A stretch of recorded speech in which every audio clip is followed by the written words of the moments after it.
In the world of organized crime, certain names become larger than life, etched into history, not only for the blood they spilled or the money they made, but for the way they rewrote the rules of power. Al Capone was the face of Chicago. Pablo Escobar was the king of cocaine. But Charles "Lucky" Luciano, he was something different. He wasn't just a gangster. He was an architect, the man who redesigned the mafia, who tore down the old traditions of Sicily and rebuilt them into something modern, ruthless, and efficient. To some, he was a criminal genius. To others, he was the father of organized crime as we know it today.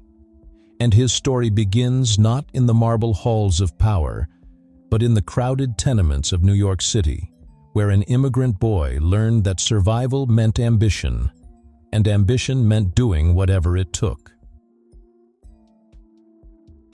Before Luciano, the mafia was fractured. Old bosses clung to Sicilian customs, ruling like medieval lords. They fought bloody wars over pride and territory, dragging entire neighborhoods into chaos.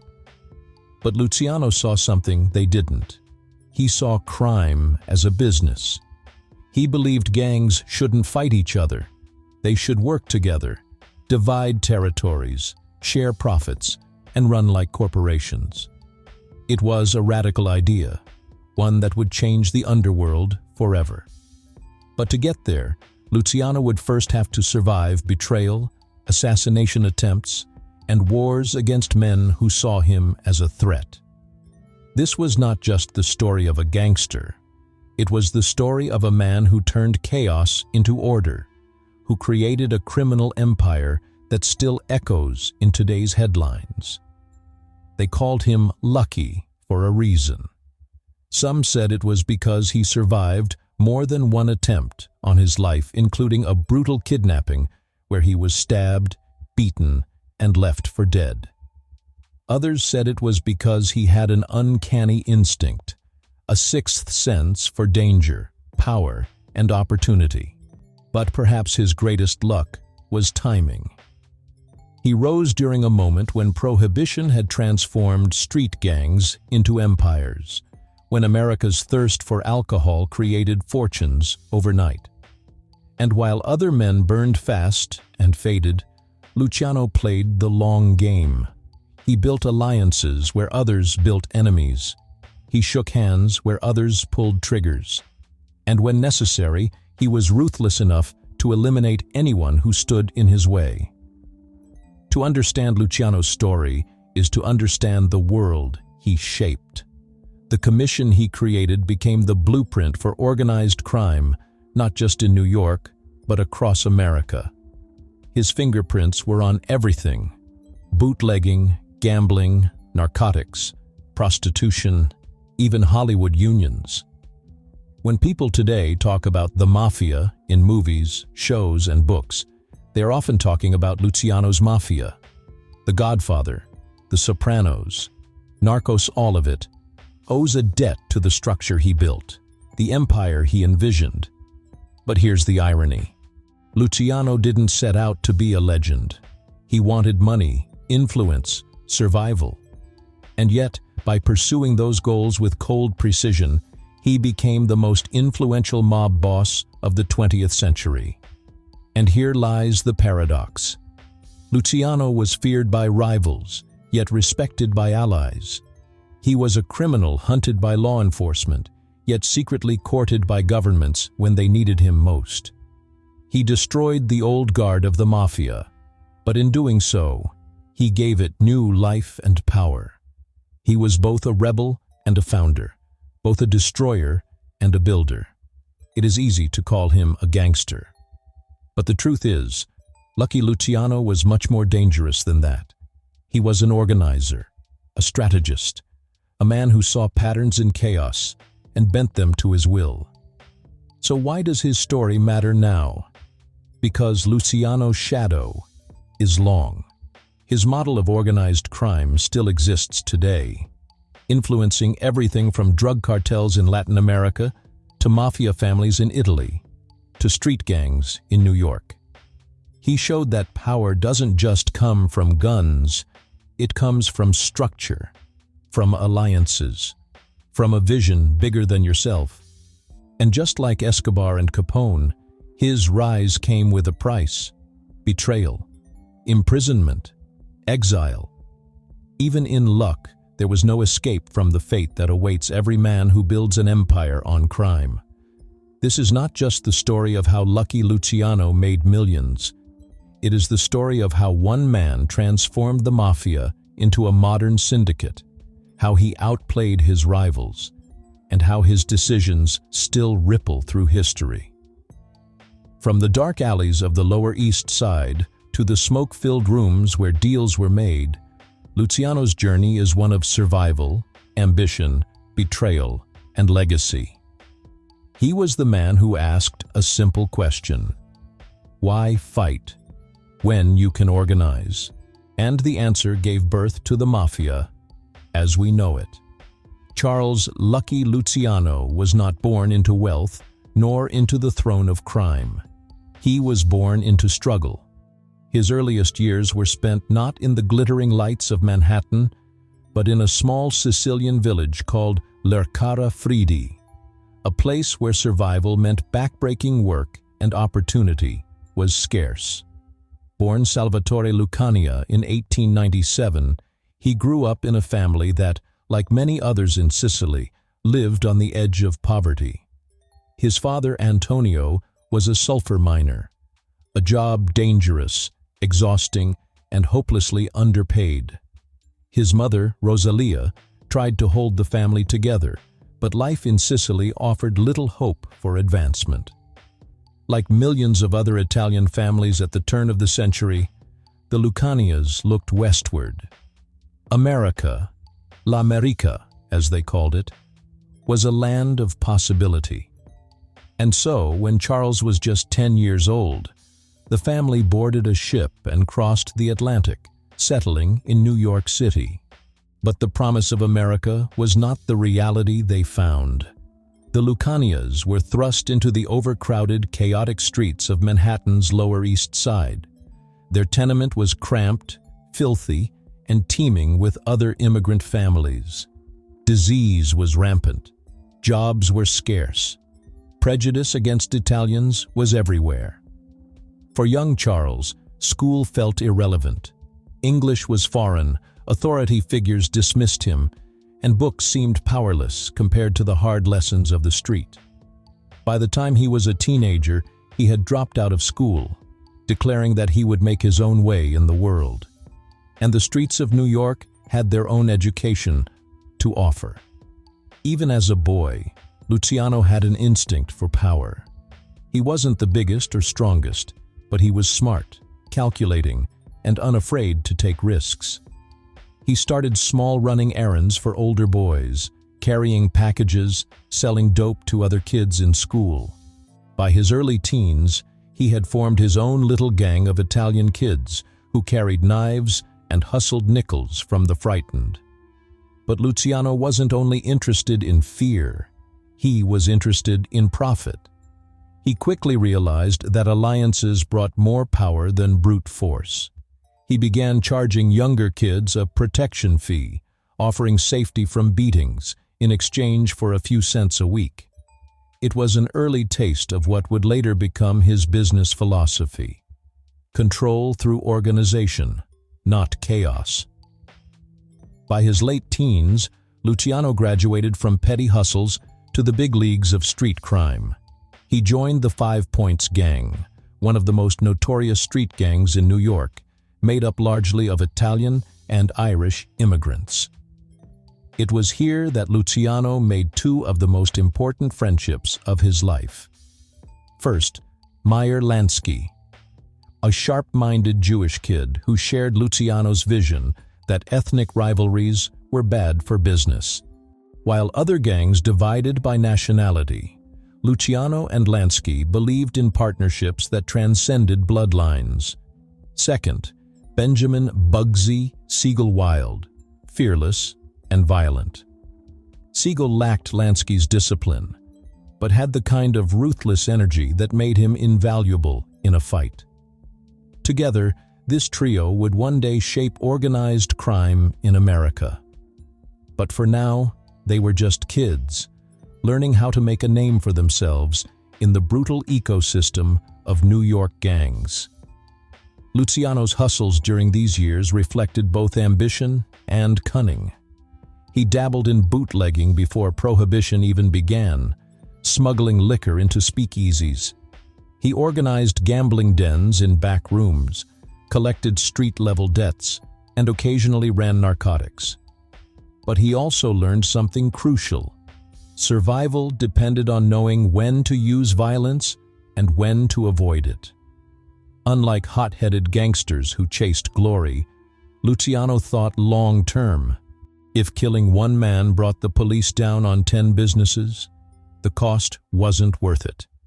This ability to weigh risk against reward would become his trademark. Luciano's rise was not without danger. In 1929, he was kidnapped by rival gangsters, beaten, stabbed, and left for dead on a Staten Island beach. Somehow, he survived. His face carried scars for the rest of his life, and his left eye drooped slightly, a permanent reminder of how close he had come to death. From that day forward, he was known as Lucky. Some said it was because of his survival. Others believed it was because of his uncanny ability to escape traps, dodge bullets, and outmaneuver rivals. Whatever the truth, the name stuck and the legend grew. By the early 1920s, Luciano was more than just another gangster. He was building a reputation as a man who thought differently. While others clung to the old ways, ethnic loyalty, pride-driven violence, rigid hierarchies, Luciano believed the future of crime lay in unity and structure. He kept his friendships wide, his alliances diverse, and his eyes on the bigger picture. Where others fought for scraps, Luciano was preparing for an empire. The immigrant boy from Sicily had transformed into a rising star in the underworld of New York. And as Prohibition dawned, offering the chance for unimaginable wealth, Lucky Luciano was perfectly positioned to seize it. From dusty Sicilian mines to the streets of New York, from a poor immigrant child to a hustler with vision, Luciano's early life was a crucible. It burned away weakness and left behind a man who believed he was destined for more. The boy Salvatore Lucania was gone. In his place stood Lucky Luciano, ready to rise into history. By the early 1920s, New York was a city alive with opportunity and danger. The streets roared with jazz, speakeasies pulsed with forbidden liquor, and bootleggers made fortunes overnight. Prohibition had transformed crime into an industry. And for Charles Lucky Luciano, it was the perfect storm. The immigrant boy who once ran errands in the Lower East Side was now a young man with ambition. He saw what others missed. Prohibition wasn't a temporary law. It was a gold rush. And if he played his cards right, it would make him not just rich, but powerful.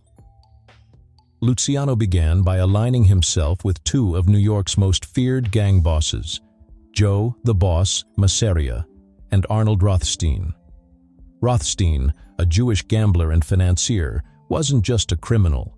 He was a businessman, a mentor who taught Luciano that crime could be organized like a corporation. Under Rothstein's guidance, Luciano moved beyond street hustles and into large-scale bootlegging. With Prohibition fueling demand, liquor was liquid gold. Luciano organized shipments from Canada, imported whiskey through the docks, and partnered with speakeasies across Manhattan. His network grew, and with it, his wealth. But Luciano was not satisfied with being a middleman. He wanted control. Unlike many of his Sicilian peers, Luciano didn't see the world in narrow tribal lines. He wasn't interested in fights between Italians, Irish, and Jews. He was interested in results. He deepened his partnership with Meyer Lansky, the brilliant strategist, and Bugsy Siegel, the fearless enforcer. Together they formed a trio that was both diverse and dangerous. While old-world bosses dismissed them for mixing ethnicities, Luciano saw the future: cooperation across lines of blood. This belief gave him a crucial edge. While rival gangs wasted energy fighting over pride, Luciano was expanding his reach, cutting deals with anyone who could make him stronger. In 1928, Arnold Rothstein was murdered, leaving a power vacuum in the underworld. For Luciano, this was both a loss and an opportunity.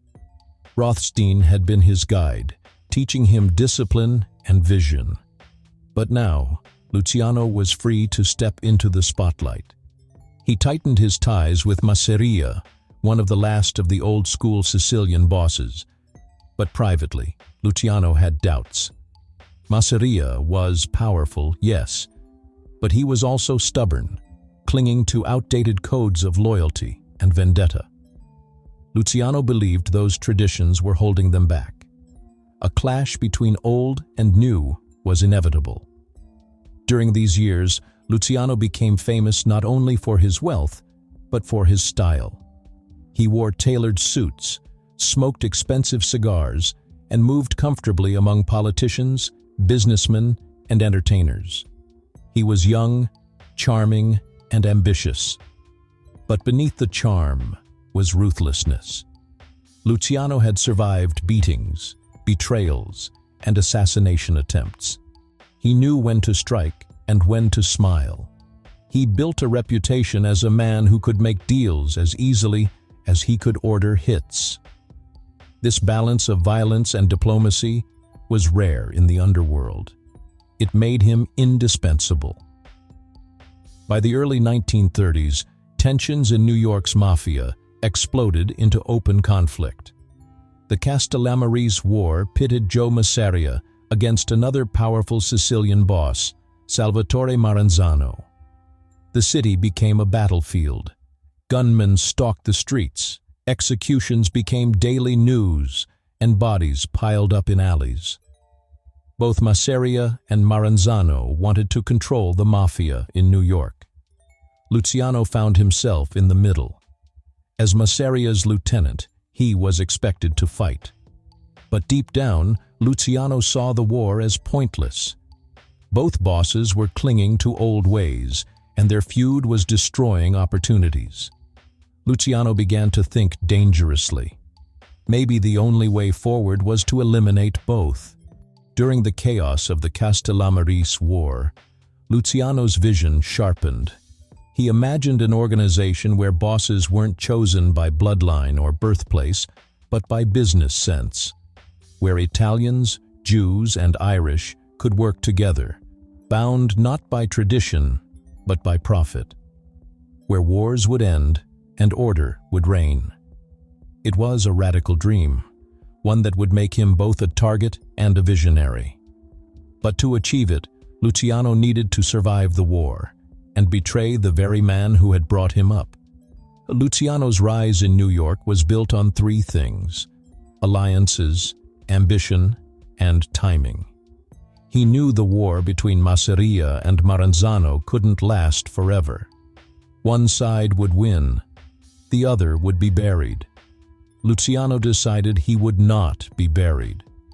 Though outwardly loyal to Masseria, he began quietly negotiating with Maranzano, exploring the possibility of switching sides. It was the most dangerous gamble of his career. But if he played it right, he wouldn't just survive. He would inherit an empire. From a Sicilian boy in a New York tenement to one of the most powerful gangsters in Manhattan, Lucky Luciano had risen far. He had money, influence, and allies in every corner of the city. But the next step would define his legacy. The Castellammarese War was tearing the Mafia apart. Luciano's choice, his betrayal would end it. And in the ashes, he would build something entirely new, a mafia for the modern age. By the early 1930s, New York's underworld was drowning in blood. The Castellammarese War had dragged on for years, leaving bodies in the streets and fortunes wasted. On one side stood Joe, the boss, Masseria, the stubborn, old-school Sicilian don who believed in absolute control. On the other was Salvatore Maranzano, equally ruthless, clinging to traditions imported from the old country. To most, it was a battle to the death. To lucky Luciano, it was a waste. He watched both men bleed resources and loyalty. He saw that endless vendettas were destroying opportunities, and he began to imagine something radical, a future where the mafia was not a feud, but a federation. But for that vision to take shape, the old bosses had to fall. Luciano made his move in 1931. Publicly, he remained Masseria's loyal lieutenant. Privately, he conspired with Maranzano. The deal was simple. Luciano would betray Masseria, and in return, he would be rewarded with power in the new order. The betrayal came on April 15, 1931. Luciano lured Masseria to a Coney Island restaurant for a friendly card game. As they played, Luciano excused himself to the restroom.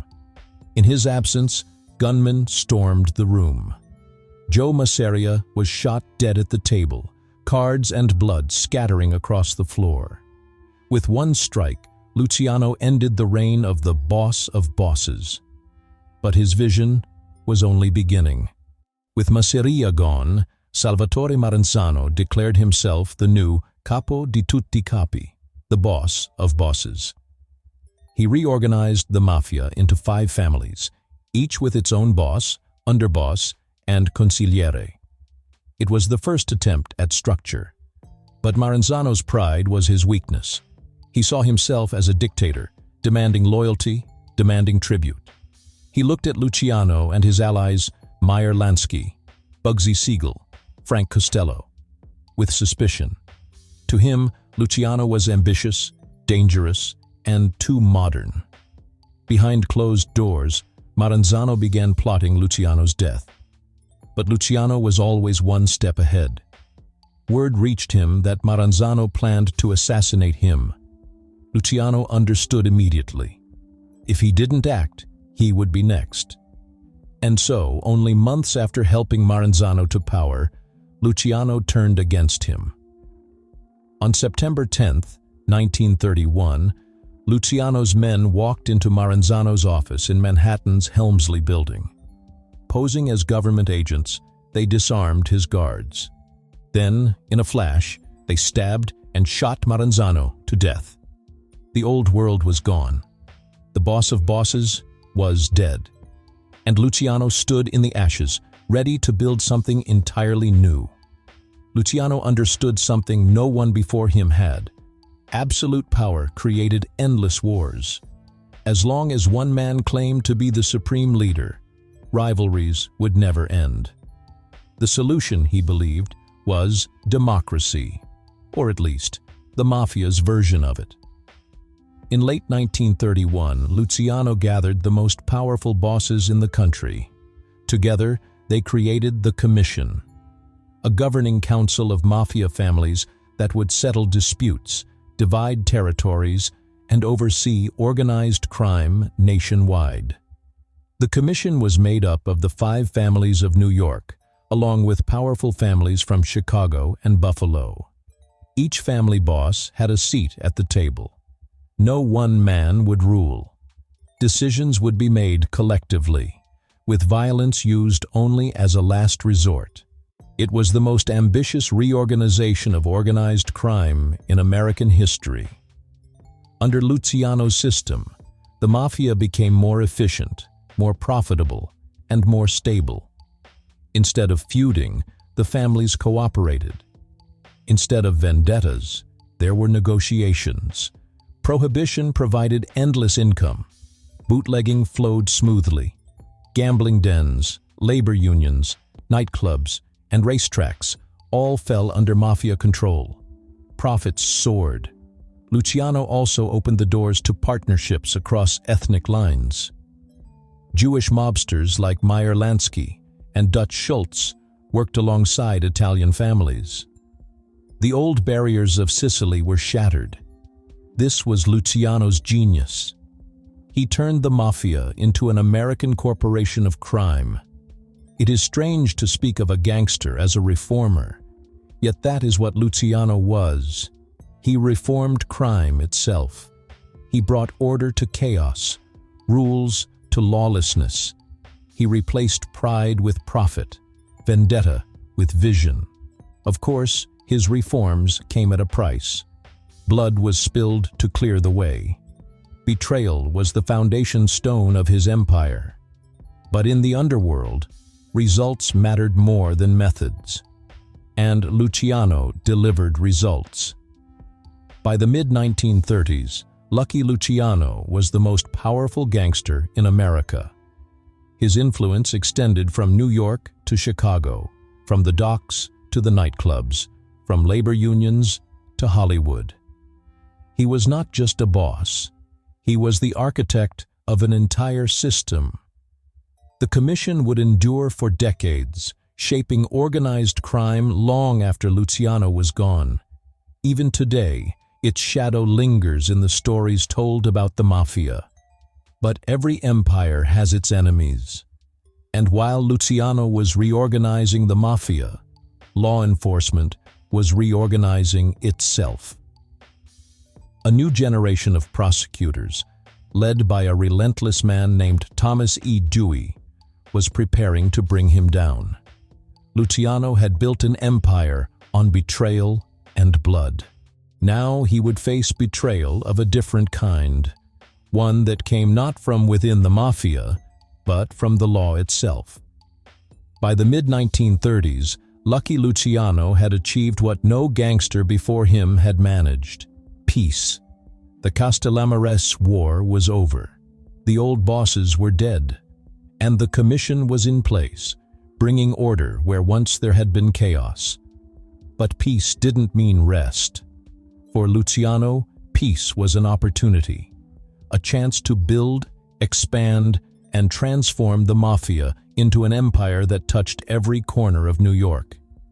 And he would do it, not just through bootlegging, but through the oldest vices of human nature: gambling and sex.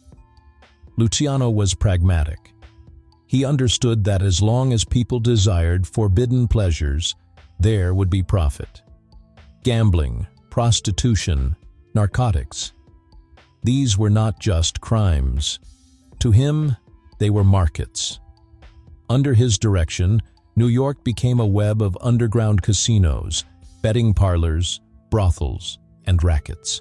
Every neighborhood, every nightclub, every theater district had its cut flowing back to Luciano's organization. He didn't just control the business, he standardized it. Just as he had turned the mafia into a corporation, he turned vice into an industry. Prices were fixed. Protection payments were organized. Profits were divided fairly among partners. It was crime, but it looked a lot like business. One of Luciano's greatest innovations was what came to be called the combination, a coalition, of Italian and Jewish gangsters who jointly controlled vice operations across New York. With Meyer Lansky as his financial wizard and Bugsy Siegel as his enforcer, Luciano created a multi-ethnic partnership that broke every tradition of the old mafia. Italians, Jews, and even Irish figures worked side by side. The combination controlled the city's nightlife. From Times Square cabarets to Harlem gambling halls, the profits poured in. Luciano himself often spent evenings in the most fashionable clubs, dressed in custom suits, smoking Cuban cigars, mingling with celebrities and politicians. To outsiders, he looked less like a gangster and more like a businessman with endless influence. Luciano's power wasn't just built in the shadows. It stretched into the halls of politics. Through bribes, favors, and quiet threats, he secured protection from local police and politicians. Judges were bought. Detectives looked the other way. City officials enjoyed the benefits of his generosity. In New York, crime and politics were intertwined, and Luciano sat at the center of the web. He even established ties with Tammany Hall, the powerful democratic political machine that dominated the city. His money flowed into campaigns, and in return, raids against his operations were rare and selective. It was a simple equation. Politicians needed votes and cash. Luciano had both.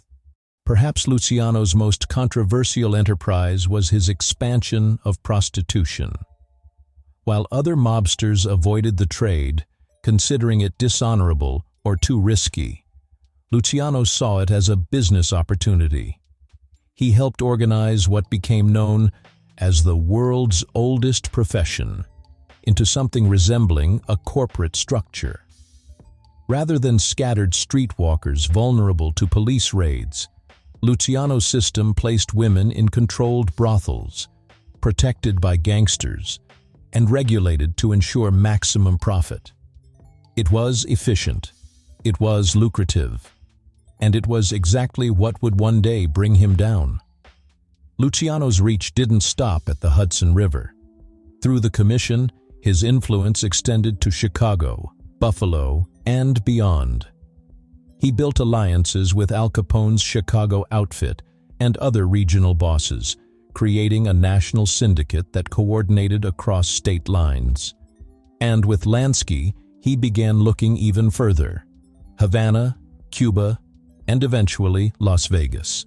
In the 1930s, Luciano laid the foundations for the global reach of organized crime. He wasn't content with being New York's boss.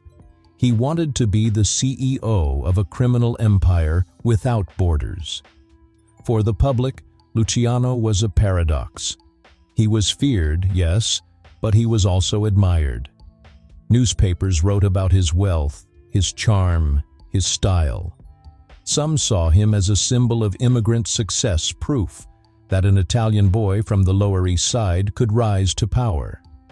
He courted the press carefully, sometimes granting interviews, always presenting himself not as a thug, but as a businessman misunderstood by society. He claimed he provided services people wanted, that he kept the city running smoothly when politicians failed. It was propaganda, but it worked. To many, Luciano was less a villain and more a shadowy celebrity. Yet no empire is unbreakable. For all his influence, Luciano was attracting attention from men he could not bribe: reformers, prosecutors, and ambitious lawyers eager to make their name by taking down the king of vice. At the forefront was Thomas E. Dewey, a young special prosecutor who believed New York's moral decay could be traced directly to Luciano. Dewey made it his mission to dismantle Luciano's empire, starting with prostitution. And for the first time, Luciano would face an enemy he could not charm, could not buy, and could not easily kill. In the smoky clubs and neon-lit streets of 1930s, New York, Lucky Luciano was untouchable. He controlled vice, politics, and power. His empire looked invincible. But as history shows, every rise meets its fall. And for Luciano, the fall would come not from rivals with guns, but from prosecutors with evidence, and a courtroom that would strip away his empire piece by piece. For nearly a decade, Lucky Luciano had lived as if untouchable. His empire of gambling, bootlegging, and prostitution reached into every corner of New York. Politicians shook his hand, policemen looked the other way, and the city's nightlife pulsed with money flowing back to his pockets. But by the mid-1930s, the winds of politics had shifted. New York was hungry for reform, and the public demanded someone to clean up corruption. Enter Thomas E. Dewey, a young, ambitious prosecutor with a sharp mind, relentless energy, and a promise to strike at the heart of organized crime. And Dewey's target was clear: Charles "Lucky" Luciano. Dewey believed that Luciano wasn't just another gangster. He was the linchpin of New York's vice industry. If Luciano could be taken down, the entire criminal empire would fracture. Unlike previous investigators, Dewey wasn't intimidated by Luciano's wealth or influence. He built a team of incorruptible lawyers and detectives, determined to gather evidence that could withstand Luciano's bribes and threats.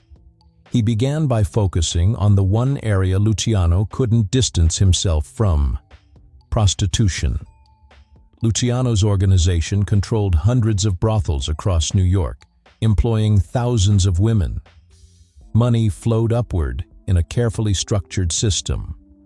Street-level madams paid middlemen, who in turn paid Luciano's lieutenants, ensuring that every dollar of profit found its way to the top. Dewey's team flipped the strategy. Instead of chasing Luciano directly, they arrested dozens of prostitutes and madams, offering reduced sentences in exchange for testimony. Slowly, piece by piece, a pattern emerged, one that connected every layer of the racket to the man at the top. Witness after witness claimed the same thing. Luciano's empire wasn't rumor. It was fact. In 1936, Luciano was arrested and charged with compulsory prostitution, a formal term for profiting from organized vice. The trial was a media spectacle. The courtroom overflowed with reporters, spectators, and photographers eager to glimpse the most powerful gangster in America facing justice. Luciano, always conscious of appearances, arrived impeccably dressed, calm and smiling. He denied everything, insisting he was merely a businessman, that he had no knowledge of brothels, and that the witnesses were lying to save themselves. But Dewey's case was airtight. Over 60 witnesses testified against Luciano, painting a picture of a man who not only profited from prostitution, but directed its operations with corporate efficiency. The prosecution's key witness was a woman named Signe Coqui Flo Galasso, a madam who had worked closely with Luciano's network. Her testimony was devastating. She described payments, meetings, and orders that tied Luciano directly to the racket. Luciano's lawyers tried to discredit her, pointing to her criminal past. But Dewey turned the tables, asking the jury, who else but someone inside the racket could expose its secrets? The jury believed her. After weeks of testimony, the verdict came down: guilty on 62 counts of compulsory prostitution. The judge sentenced Luciano to 30 to 50 years in prison, the harshest sentence ever handed down for such a crime. The press exploded with headlines. The once untouchable gangster, the architect of the commission, the man who redefined organized crime, was led away in handcuffs. For the public, it was proof that no one was above the law. For Dewey, it was the victory that launched his career. And for Luciano, it was the beginning of a long fall. Luciano was sent to Clinton Correctional Facility in upstate New York, a maximum security prison known for its harsh conditions. For a man who once dined in the finest restaurants and mingled with politicians, prison was a shock. He was assigned to manual labor, forced to live in a cell, stripped of the luxuries that had defined his life. Yet even behind bars, Luciano remained influential. Guards and inmates alike respected or feared him. He continued to receive visitors, and though cut off from direct control, his network on the outside kept him informed of business. Still, the years dragged on. His empire, once vast, was slipping from his hands. Rivals filled the vacuum. New bosses rose, while Luciano sat behind iron bars, watching history move on without him. There was irony in Luciano's downfall. He had built an empire not on drugs or murder, but on organization, on turning crime into business. Yet in the end, it was the oldest vice of all, prostitution, that brought him down. His own innovation structuring the business so efficiently had given prosecutors the trail of evidence they needed. The very thing that made him powerful made him vulnerable. By the early 1940s, Luciano had been in prison for years. His once invincible image was fading. The commission carried on without him. New York continued to pulse with crime, but he was no longer its architect. And yet, his story was not over. For in the midst of World War II, when America faced threats both at home and abroad, the government would come to Luciano with an extraordinary offer. One that would prove that even in prison, his influence had not disappeared. Lucky Luciano's fall was dramatic. His trial was sensational. His sentence seemed final. But history has a strange way of bending. And soon, the man condemned to spend decades behind bars would find himself working not against the government, but with it. When the courtroom doors closed in 1936 and the sentence was read, it seemed as though Lucky Luciano's story had ended. 30 to 50 years in prison, long enough to break any man, long enough to erase him from history. But Luciano's life was never ordinary. Even behind bars, history found him. And in the crucible of World War II, his influence would prove too valuable for the United States government to ignore. By the early 1940s, America was at war. German U-boats prowled the Atlantic, sinking merchant ships and threatening New York Harbor itself.